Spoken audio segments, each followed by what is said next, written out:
Assalamualaikum warahmatullahi wabarakatuh. Hamdan wa syukran lillah, salatan wa salaman ala rasulillah, wa ala alihi wa sahbihi wa mawalah, amma ba'd. Yang kami hormati dosen pengampu mata kuliah Bahasa Indonesia Ibu Tengku Sakinah MSI, dan yang kami sayangi teman-teman semuanya. Baiklah teman-teman, kami dari kelompok 5 akan mempresentasikan materi kami tentang bahasa baku, non-baku, dan diksi. Perkenalkan, nama saya Mutiara Aulia dengan NIM 0303-2010-19. Saya selaku moderator sekaligus pemakalah 1. Kemudian rekan saya Miftahul Hasana Putri dengan NIM 0303-2030-31 sebagai pemakalah 2. Kemudian rekan saya Nabila Atari Syafira dengan NIM 0303-2010-15 sebagai pemakalah 3. Kemudian rekan saya Nabila Husna Boru Tarigan dengan NIM 0303-2010-03 sebagai pemakalah 4. Kemudian rekan saya Nabila dengan NIM 0303-2020-13 sebagai pemakalah 5. Oke teman-teman semuanya, mari kita mulai presentasinya ya. Udah gak sabar ya? Silahkan lihat video berikut ini. Apa yang dimaksud dengan bahasa baku? Pengertian bahasa baku.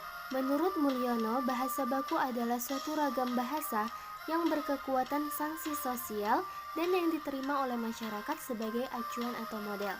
Bahasa ini disusun dengan tujuan agar bahasa Indonesia dapat berkembang secara teratur, terarah, dan terencana. Bahasa baku digunakan dalam komunikasi resmi, wacana teknis, pembicaraan di depan umum, dan berbicara dengan orang yang dihormati. Selanjutnya, mari kita dengarkan penjelasan dari pemakalah 2 Miftahul Hasana Putri dengan NIM 0303-2030-31. Kepada pemakalah 2 dipersilahkan. C. Ciri fungsi bahasa Indonesia. 1. Ciri bahasa baku. Bahasa baku mempunyai 2 ciri. Pertama, ciri kematapan dinamis kaidah dan aturan yang tetap. Kematapan itu terbuka untuk perubahan yang bersistem di bidang kosakata dan peristilahan, dan juga untuk perkembangan berbagai jenis ragam dan gaya bahasa di bidang kalimat dan makna. Kedua, ciri kecendekiaan, artinya mampu mengungkapkan proses pemikiran yang rumit pada berbagai bidang ilmu, teknologi, dan antar hubungan manusia, tanpa menghilangkan kodrat dan pribadinya. Kecendekiaan adalah pengungkapan yang lebih teliti, tepat, dan pasti, atau dengan kata lain, untuk memiliki tata bahasa yang lebih sistematika, perbendaharaan, kata yang lebih eksplisit. 2. Fungsi bahasa baku. Fungsi bahasa baku terbagi menjadi 4 bagian. Yang pertama, alat pemersatu. Bahasa baku dapat mengatasi batas-batas kedaerahan. Maksudnya, ia dapat mengurangi perbedaan variasi yang muncul karena kekuatan bahwa sadar pemakaiannya yang secara umum menguasai bahasa daerah sebagai bahasa pertamanya. Kedua, penanda kepribadian. Bahasa baku menjadi ciri identitas kita sebagai suatu bangsa di tengah pergaulan dengan bangsa-bangsa asing. Hal ini akan dapat menumbuhkan sikap setia terhadap bahasa Indonesia. 3. Penambahan wibawa. Bahasa baku dapat menambahkan wibawa atau prestise pemakaiannya. Artinya, orang yang mahir berbahasa baku akan memperoleh wibawa di mata orang lain, yang pada gilirannya akan meningkatkan gengsi bahasa itu. 4. Kerangka acuan. Bahasa baku merupakan acuan atau pedoman berbahasa Indonesia dengan benar. Ia merupakan ukuran yang disepakati bersama tentang tepat tidaknya pemakaian bahasa pada situasi tertentu. Dengan demikian, penyimpangan dari ukuran atau normal akan dapat dinilai. D. Kata baku dan non-baku. Kata baku diartikan sebagai kata yang benar karena sesuai dengan kaidah bahasa. Sedangkan kata non-baku diartikan sebaliknya. Secara fonetis, kata baku dan non-baku berbeda, tetapi ia memiliki kemiripan bentuk dan mendukung makna yang sama. Kata baku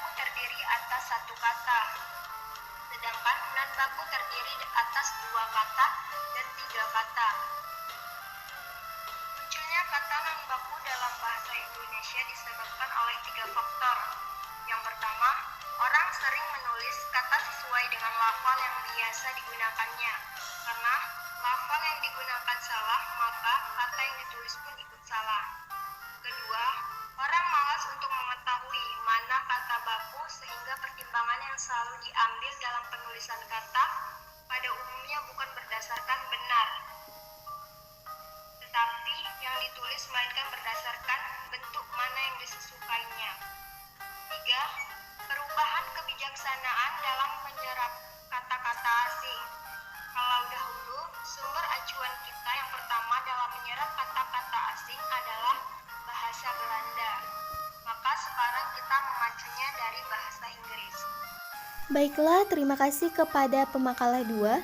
Selanjutnya mari kita dengarkan penjelasan dari pemakalah 3, Nabila Atari Syafira dengan NIM 0303-2010-15. Kepada pemakalah dipersilahkan. Lalu, pengaruh bahasa daerah dan bahasa asing. Pengaruh bahasa daerah dan bahasa asing dalam bahasa Indonesia sangatlah lumrah terjadi dan sebagai bukti bahwa bahasa Indonesia sedang tumbuh dan berkembang. Dan sikap menutup diri dari pengaruh bahasa lain justru merugikan bahasa Indonesia untuk menjadi bahasa yang berkembang dan modern. Yang kita namakan bahasa Indonesia tidak lain adalah bahasa daerah, yaitu bahasa Melayu. Dan bahasa lainnya seperti bahasa daerah itu dengan kata mantap, lumayan itu dari bahasa Jawa. Jajan atau jajan dan jangkung itu dari bahasa Sunda. Masak, mendiang itu dari bahasa Minangkabau. Baku hantam dan bertele-tele itu dari bahasa Manado. Dan juga ada bahasa asing seperti neraka dan manusia. Itu berasal dari bahasa Sanskerta. Adab awal itu berasal dari bahasa Arab. Meja, kerja berasal dari bahasa Portugis. Cawan, kue berasal dari bahasa Cina. Pelopor, sirup berasal dari bahasa Belanda. Atom, ekspor berasal dari kata bahasa Inggris. Baik, kosakata yang saya sebutkan tadi adalah pengaruh positif dari bahasa daerah dan bahasa asing. Masuknya unsur-unsur tersebut memperkaya bahasa Indonesia. Namun dapat pula bahasa daerah dan bahasa asing berpengaruh negatif apabila masuknya yang datang tidak sesuai dengan sistem bahasa Indonesia. Baik, saya kembalikan kepada moderator. Baiklah, terima kasih kepada pemakalah 3. Selanjutnya mari kita dengarkan penjelasan dari pemakalah 4, Nabila Husnaboru Tarigan dengan NIM 0303-2010-03. Kepada pemakalah 4 dipersilahkan. Pengertian diksi. Diksi merupakan kemampuan memilih kata-kata yang cocok dan tepat untuk akan digunakan dalam mengungkapkan gagasan atau ide dan menyangkut persoalan fraseologi atau cara memakai kata-kata atau bisa di dalam konstruksi yang lebih luas, baik dalam bentuk tulisan maupun ujaran. Makna kata dan jenisnya. Yang disebut makna kata adalah hubungan antara bentuk bahasa dan barang yang diacunya. Maka ada bermacam-macam makna diantaranya. Yang pertama, makna leksikal dan makna gramatikal. Makna leksikal adalah makna kata secara lepas tanpa kaitan dengan kata lainnya dalam sebuah struktur, seperti struktur frasa, struktur kalimat, dan struktur klausa. Contohnya, rumah adalah bangunan untuk tempat tinggal manusia. Lalu, makna gramatikal adalah makna baru yang timbul akibat terjadinya proses gramatika, seperti proses pengimbuhan, proses pengulangan, dan proses kata umum. Contohnya, berumah atau mempunyai rumah, rumah-rumah atau banyak rumah, dan rumah makan atau rumah tempat makan. Yang kedua, makna denotatif dan makna konotatif. Makna denotatif atau makna referensial adalah makna yang menunjuk langsung pada acuan atau makna dasarnya. Contohnya, merah atau warna seperti warna darah.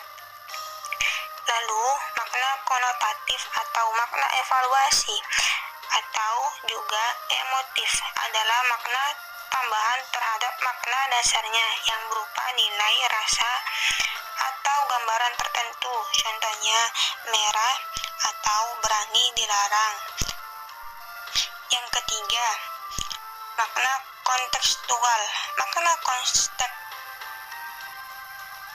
kontekstual adalah makna yang ditentukan oleh konteks pemakaiannya. Contohnya,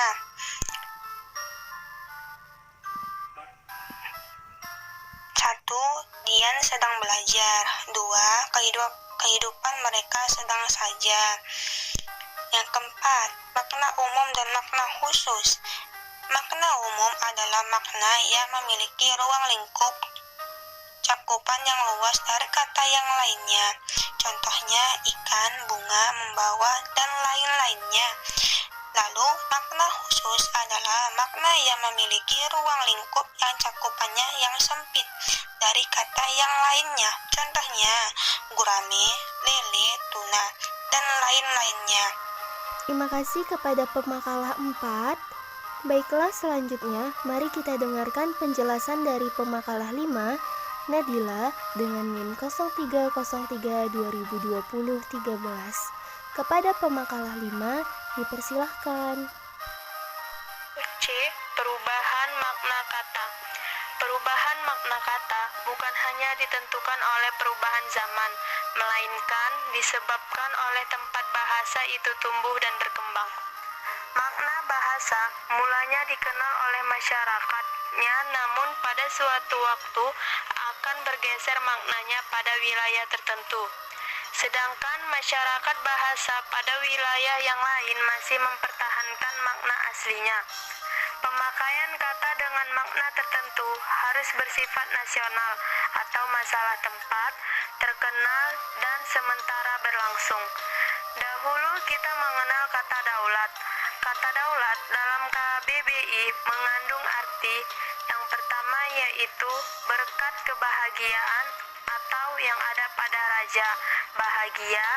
Yang kedua yaitu kekuasaan, pemerintah. Namun, pada waktu revolusi fisik, kata daulat bermakna lain, yakni merebut hak dengan tidak sah, memecat dengan paksa. D. Diksi dalam kalimat. Diksi adalah pemilihan kata yang tepat untuk ditempatkan dalam kalimat sesuai dengan makna, kesesuaian, kesopanan, dan bisa mewakili maksud atau gagasan. Makna kata secara leksikal banyak yang sama, tetapi penggunaannya tidak sama. Misalnya, kata penelitian, penyelidikan, pengamatan, dan penyidikan. Kata-kata tersebut bersinonim, tetapi tidak bisa ditempatkan dalam kalimat yang sama. Contohnya yaitu, mahasiswa tingkat akhir harus mengadakan penelitian sebagai tugas akhir studinya. Penyelidikan kasus penggelapan uang negara di Kejagung sudah mulai. Kalimat tersebut tidak bisa ditukar meskipun bermakna sama. Seandainya ditukar, tidak akan sesuai sehingga membingungkan pendengar. E. Homonim. Homonim adalah suatu kata yang memiliki makna yang berbeda tetapi lafal atau ejaan yang sama. Jika lafalnya sama disebut homograf, namun jika yang sama adalah ejaannya disebut homofon. Ada dua bentuk homonim. Yang pertama yaitu homograf. Homograf adalah kata yang memiliki kesamaan tulisan, berbeda bunyi, dan berbeda makna. Contoh, apel atau buah, apel atau upacara. Dedi sedang memakan apel. Para TNI sedang mengadakan apel pagi. Yang kedua yaitu homofon. Homofon adalah kata yang mempunyai pengertian sama bunyi, berbeda tulisan dan berbeda makna. Contoh, tang atau kendaraan perang, tang atau alat perkakas. TNI latihan menggunakan mobil tang. Saya butuh tang untuk memperbaiki motor. F. Kata konkret dan abstrak. Kata yang acuannya semakin mudah diserap panca indera disebut kata konkret, seperti meja, rumah, mobil, dan lainnya. Jika suatu kata tidak mudah diserap panca indera, maka kata itu disebut kata abstrak, seperti gagasan dan saran. Kata abstrak digunakan untuk mengungkapkan gagasan rumit. Kata abstrak mampu membedakan secara halus gagasan yang bersifat teknis dan khusus. Akan tetapi, jika dihambur-hamburkan dalam suatu karangan, karangan itu dapat menjadi samar dan tidak cermat. Kata abstrak mempunyai referensi berupa konsep, sedangkan kata konkret mempunyai referensi objek yang diamati. Contoh, yang pertama yaitu kebijakan seseorang kepada orang lain merupakan sifat terpuji. Yang kedua, kebenaran pendapat itu begitu meyakinkan. Terima kasih kepada semua pemakalah yang sudah menyampaikan materinya. Selanjutnya, saya akan membacakan kesimpulan dari presentasi kami pada hari ini. Silakan didengarkan ya. Kesimpulannya adalah, bahasa baku merupakan suatu kata yang aturan dan kaidah bahasa Indonesianya sudah benar, serta bersumber dari bahasa baku, yakni Kamus Besar Bahasa Indonesia, atau yang sering kita sebut dengan KBBI. Sedangkan bahasa non-baku merupakan kata yang digunakan tidak sesuai dengan kaidah dan bahasa yang telah ditentukan, umumnya digunakan dalam percakapan sehari-hari. Kemudian diksi adalah pilihan kata yang tepat dan selaras untuk mengungkapkan gagasan sehingga diperoleh efek tertentu. Terima kasih kepada semua audiens yang sudah mendengarkan presentasi kami. Kami dari kelompok 5 Mata Kuliah Bahasa Indonesia. Kami memohon maaf jika ada kesalahan di dalam pengucapan ataupun presentasi kami. Kami berterima kasih kepada semuanya. Semoga kita dalam lindungan Allah dan semoga apa yang kami sampaikan bisa menjadi manfaat untuk kita semua. Assalamualaikum warahmatullahi wabarakatuh.